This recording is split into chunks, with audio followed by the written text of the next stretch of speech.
Thoubal District Paikhatliba tonganba Chaokhat Thourang Thabak ngasi District asigi DC Ahanthem Subhash na koina chattuna Yengsinkhre tonganba Department kayagi mihut singsu sarukyaduna chatkiba Yengsinkhre aduda lilong leksangthem amadi khangabuk na chingba mafamda leiriba RDPR gi makhada Paikhatba NAREGA scheme ge work site sing MLA landscape program sing planning department PHED amadi PWD gi makhada Paikhatba Thabak sing koina chattuna Yengsinkhre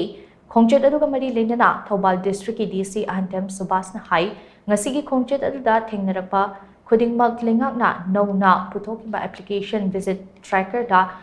Khudakta Thagat Bahore, Maramaduna Thoubal District, Chaokhat Thourang Thabak, Paikhatliba Department Sing Amade Contractor Sing na Apiba Matamgi Manungda, Thabak Suba Lushina Bohonabiu, Matamchana Thabak Suba Lushinduna Miamda Project Aduge Kanaba, Fanghanba Ngamna Bohonaminase, Karigumba Thabak Sudaba Yaurabadi, Madugi Report Adu, DC Officer, Ladyba, District Level Officer Singi Officer Natraga, DC da Hakting Nana, Complaint Tobirau. Madugi lokatfam thokpa action adu soidna lokat chagani haina mahan makatana fongdoki sida hangakpa findings singsu ekoi Manipur government gi anauba ekoi F oina puthokpira iba ekoi visit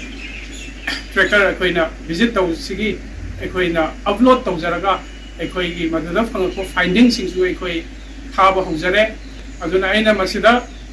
district sida development activities Paikhat piriba department sing amasung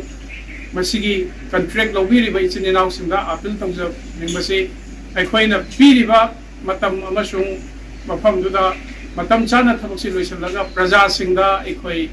kanaba phanghanaba aikoi punna phana minasi haidra appeal tongjage aduga karigumba thabak sudaba khotpagi report leragadi deputy commissioner gi office ta aikoi gi district level officers in the through the natrasu direct ekoi da complaint habiro haiduna ai appeal tawjage complaint lagadi ekoi madugi chapcha ba ekoi action long na ekoi sungsoi soidana tawjagani